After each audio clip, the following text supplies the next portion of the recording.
The first scream came from the cockpit. It was sharp, jarring, then silence.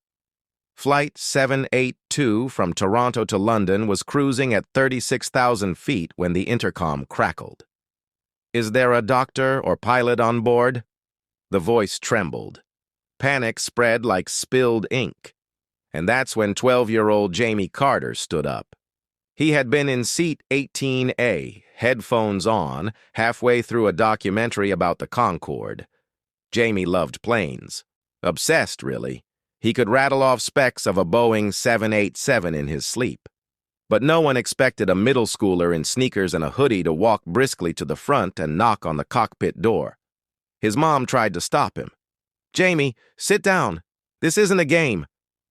But Jamie had already seen something no one else had.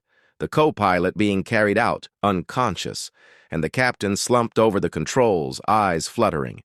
He wasn't trying to play hero. He just knew things. About planes, about flying. Years of watching simulator videos and reading flight manuals under the covers had somehow prepared him for this moment. The flight attendant opened the door. Inside the cockpit, alarms were blaring. Oxygen masks dangled like lifeless vines. The pilot was having a heart attack. The autopilot was disengaged. I know what to do," Jamie said, voice cracking with fear but steady with purpose. A satellite call was placed to air traffic control. A seasoned pilot on the ground started coaching Jamie through it. For the next 34 minutes, Jamie held the yoke, adjusting pitch, stabilizing the aircraft.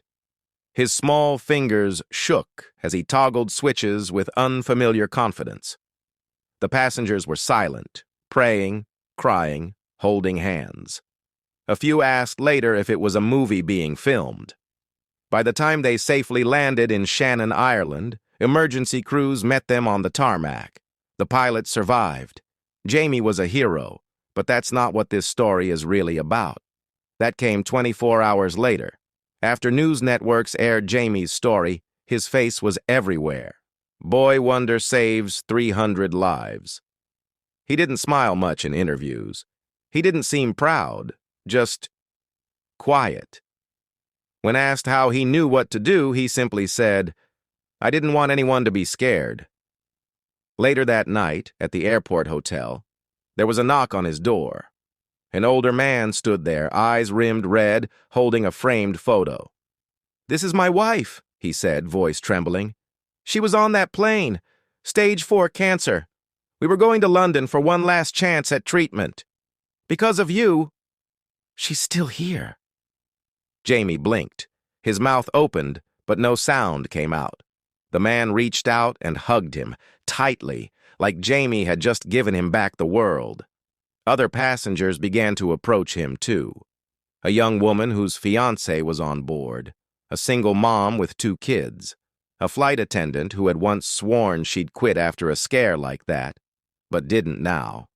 And in that moment, Jamie realized he hadn't just flown a plane, he'd given people time, more birthdays, more dinners, more life. The next day, Jamie was back in sneakers, hoodie on, backpack slung. Reporters chased him, but he waved them off. He turned to his mom and said, "Can we go home now?" Weeks later, a small envelope arrived at their house. Inside was a scholarship letter from an aviation academy, and a handwritten note. "We need more hearts like yours in the sky. Captain R. Bellamy, retired." And that's how a quiet 12-year-old from Toronto reminded the world that courage isn't about age or medals. It's about stepping up when it matters because you care, even at 36,000 feet. And the best part? Jamie still blushes when someone calls him a hero, but to 300 people and the thousands they'll go on to love, he'll always be the kid who turned fear into hope, with nothing but heart and a steady hand.